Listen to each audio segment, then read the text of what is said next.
E aí, galera, tudo bem? Nessa aula a gente vai aprender como buscar dados de uma API externa usando efeitos colaterais, usando o Use Effect do React. Então vamos olhar para a tela, já vamos colocar a mão na massa aqui. Então eu preparei um projeto usando Vite, então é um projetinho super pequeno, super rápido. Você vê que na nossa tela aqui no navegador eu estou mostrando esse projeto já executando.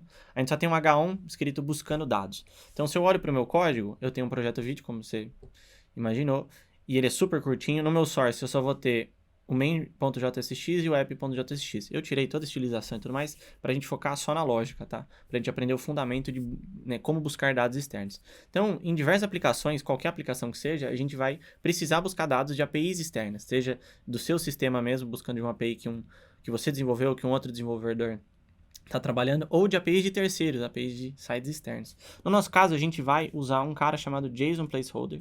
Então, a gente vai buscar os dados desse site, que é um Free Fake REST API. O que é legal dele? A gente pode chamar essa API e buscar dados só para a gente poder preencher na nossa tela. Então, é um exemplo, né, de como você pode integrar. E é super fácil. Olha, tá vendo aqui na URL? Eu vou colocar aqui na URL, ó, barra todos. Então, ó, nesse site você pode entrar em typecode.com, né? E aí, se você colocar barra todos, você vai entrar, você vai bater exatamente na API que a gente vai estar acessando, tá? Então aqui você vê que ele me respondeu um JSON. Esse JSON é um array de objetos, tá? Em cada objeto aqui, eu vou dar um zoom para você ver maior. Eu tenho um ID de usuário, um ID, que é o ID do item em si, o título e se ele está completo ou não. Então você tem um complete false e você vai ter alguns que são complete true, que é como se fosse de uma API de tarefas, né? De listagem de tarefas, para um aplicativo de listagem de tarefas, para você se gerenciar aí. Então, o que a gente vai fazer? A gente vai, no React, trabalhar usando o UseEffect para poder buscar esses dados. Então, esses dados estão aqui, eu consigo acessar pelo navegador, mas como eu consigo buscar esses dados usando o React, né? Para isso, a gente vai ter que usar o UseEffect.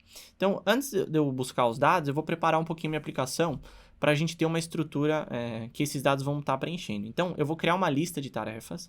No caso, eu vou fazer uma lista inicialmente mocada, né? Então, eu vou hardcoded, né? Eu vou escrever ela na mão. Então, eu vou, por exemplo, aqui falar assim, eu vou criar uma variável chamada const, uma variável chamada tarefas, né? Uma variável constante chamada tarefas, que vai ser uma lista de tarefas. Então, eu vou colocar um objeto aqui com ID, por exemplo, 1, e vou colocar o nome da tarefa, por exemplo. No caso aqui, a gente tem o title, né? Então, title vai ser minha primeira tarefa.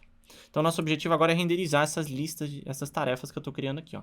Então, vou criar mais 4, só para a gente ter na tela. 3 e 4. Minha tarefa, minha primeira tarefa, minha segunda tarefa, minha quarta tarefa e, por fim, minha segunda, terceira e quarta. Terceira e minha quarta tarefa. Fechou. Então, eu tenho essa listagem aqui. Como é que eu coloco ela na tela, né? Eu vou colocar tarefas.map. Então, eu vou fazer um loop, né? E eu vou retornar um JSX para cada item. Então, para cada tarefa. Então, eu coloco uma arrow function dentro do meu map e eu retorno daqui um JSX. Aqui eu vou colocar uma ID, eu vou colocar um LI. Então, para cada tarefa vai ter um list item. E aqui dentro eu vou colocar o tarefa.title. Como a gente está trabalhando com React, a gente não pode se esquecer de colocar aqui. Então, nesse caso, eu vou usar tarefa.id.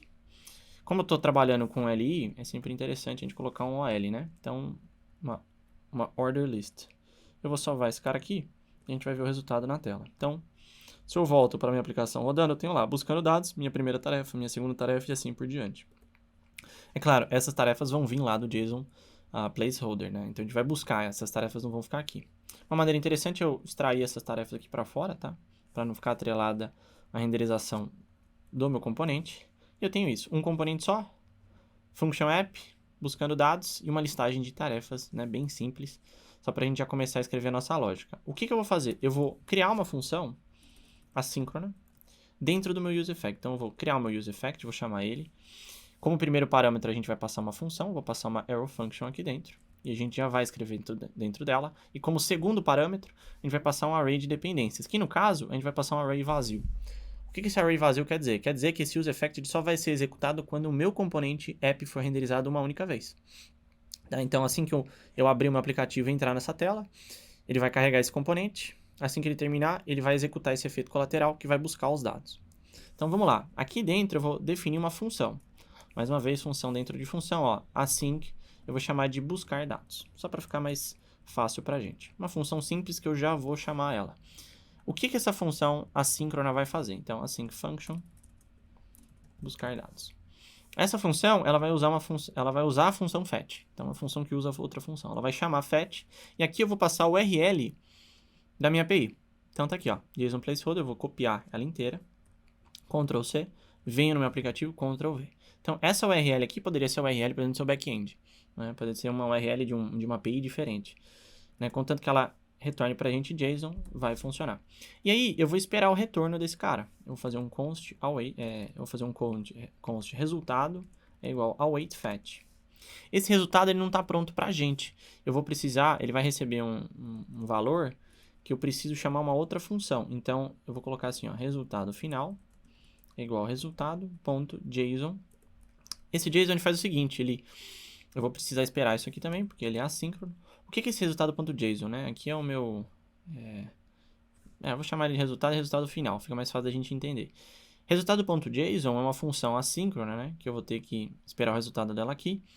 E basicamente ela vai fazer o parse da resposta, né? E aí eu já posso retornar esse cara. Então, na verdade, eu vou fazer só assim, ó. Para ficar mais legível, vamos fazer assim, ó. Vamos fazer return resultado final, tá? Então, buscar dados, uma função assíncrona, que me retorna os dados dessa API. Como é que eu posso testar isso aqui, ó? Eu posso dar um console log no buscar dados. Então, eu posso chamar essa função, vou salvar, vou voltar para o meu programa, né, para o meu app, vou fechar aqui. E aí, ó, ele está falando que o meu useEffect não está definido. Então, a gente tem sempre que lembrar de importar ele lá em cima. Então, ó, useEffect from React. Perfeito. Muito bom. Vamos salvar, vamos voltar. Você vê que tem uma promessa, né, pendendo. Então, para eu resolver essa promessa, eu vou fazer o seguinte, ó. Eu vou dar um den. E aí, o resultado, eu vou dar um console log no resultado. Então, eu vou fazer assim, ó. Buscar dados.den, já que retorna uma promessa. E eu vou dar console.log.res. Salvo. E aí, eu já vejo aqui todos os meus to-dos. Você vê que ele me retorna uma lista gigante, né? Ó, mais de 200 itens. E cada item tem lá o meu ID, o meu title e o meu completed false ou não. Tá? O que eu posso fazer com esse res aqui? Ó? Eu posso dar um set no state. Então, eu posso usar o useState para atualizar uma lista. Então, por exemplo, eu posso escrever assim, ó, to-dos, né, que seriam as tarefas. Eu vou colocar tarefas e vou colocar um set tarefas. Isso aqui vai ser um useState, na qual inicialmente ele vai ser um array vazio. E ao invés de eu jogar isso para o console, eu vou dar um set tarefas. E aí, eu vou colocar aqui. Então, set tarefas vai ser, então, o resultado da minha busca de dados. Beleza? Olha só que legal. Tarefas está sendo atualizado. Então, tarefas aqui também vai ser atualizado. Assim que eu salvar e voltar para o nosso site. A gente vê que tem um errinho aqui, ó, que eu também esqueci de importar esse cara aqui, ó, useState. Pronto, tudo salvo, tudo instalado e está aqui. Olha só os nossos dados na tela. Então, de onde está vindo esses dados, Fer? Esses dados eles estão vindo da mesma API que a gente acessou, esse to-dos aqui. Ou seja, de certa forma, no fundo, o que eu estou fazendo? Eu estou buscando dados que estão em outro servidor, eu estou pegando esses dados e colocando no meu site. Né? Esses dados poderiam ser uma lista de produtos, né, num aplicativo de e-commerce, uma lista de usuários num aplicativo de rede social. Aqui, é claro, são tarefas com nomes em latim, não é tão interessante assim, não é tão bonito. Mas aqui, qual que é o interessante, né? Você está usando um efeito colateral, que é o useEffect, e eu estou usando essa função fetch aqui. Veja que eu estou dando esses awaits, né? Claro, eu poderia substituir isso por promise e usar .den. Né, se você que está mais familiarizado com JavaScript. No caso aqui eu resolvi esperar, para te mostrar que você pode tanto usar o await e tanto usar o den. Quando eu tenho o resultado final, eu posso então setar um estado local, que uma vez, quando eu setar ele, uma vez que eu setei ele, ele vai atualizar, ele vai renderizar meu aplicativo de novo, e tá lá a minha lista de tarefas. Então, Fer, poderia trazer mais informação? Posso fazer mais coisa com esses dados? Pode. Por exemplo, eu sei que nos dados ele está me trazendo o completed, né? O complete, yes ou não. Então, ó, eu posso ver aqui, ó, no to-dos, que um dos dados é completed. E eu posso pegar esse dado e fazer alguma coisa com ele. Por exemplo, as que estão com completed true, eu posso mostrar alguma coisa diferente. Por exemplo, um ok. Então, eu vou combinar aqui um pouco dessa lógica. Então, eu vou fazer o seguinte, ó. Eu vou colocar uma div em volta, só para deixar o nosso app mais interessante e usar esses dados, ó. Vou colocar uma div aqui em volta.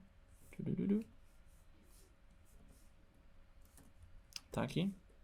E dentro dessa div, eu vou renderizar condicionalmente uma mensagem, talvez completa, né? Tarefa completa, caso a tarefa esteja completa. Então, a gente vai combinar um pouquinho de um outro conhecimento, que é a renderização condicional. Então, eu vou fazer assim, ó, tarefa.completed, que é exatamente essa propriedade aqui que a gente está olhando. Eu vou falar assim, isso aqui é verdadeiro? Se isso for verdadeiro, ela está concluída, e aí eu vou retornar, por exemplo, um P, falando, não vou retornar um P não, eu vou retornar um span. Span tarefa concluída. Em caso não tiver concluída, eu não vou mostrar nada. Vou salvar isso aqui, vou formatar e vou olhar para o nosso projeto. Então, agora você pode ver, vamos subir, as tarefas que estão concluídas, ele aparece aqui, a tarefa concluída aqui embaixo. Né? Talvez ficaria mais interessante eu só colocar o texto dentro dessa div. Colocar um espaço aqui, só para a gente ter... ele está quebrando, deixa eu ver como é que eu posso fazer. Aqui, ó. Posso colocar dentro do meu próprio LI. Então, eu vou colocar essa minha lógica aqui dentro. Colocar um tracinho só para ficar mais visível. E tá lá, ó, as tarefas que são concluídas. Vou colocar esse tracinho aqui. Vou apagar esse. Acho que agora já ficou mais interessante, ó. Vamos ver. As tarefas que estão concluídas, olha, ele coloca essa tarefa e essa não. Né? Essa aqui concluída, ele adiciona lá. Então, eu combinei renderização condicional com a busca de dados usando o useEffect. Tá? UseEffect, então, é essa função que eu consigo usar, esse hook que eu consigo usar para executar side effects, né, efeitos colaterais, e eu posso usar ele, por exemplo, para buscar dados de uma API. Aqui, ó, você fica livre, você pode usar a API que for para você buscar esses resultados, tá bom? É sempre importante você lembrar, claro, de fazer o parse do JSON, caso o resultado seja em JSON em si, porque senão seu resultado vai ser uma promessa pendente e tudo mais, e você vai precisar fazer essa etapa, porque senão o seu res aqui não vai ser exatamente a lista de tarefas, ou que seja no seu resultado, beleza? Espero que você tenha gostado e aprendido um pouco mais sobre como buscar dados em uma API externa. E é isso, te vejo na próxima. Abraço.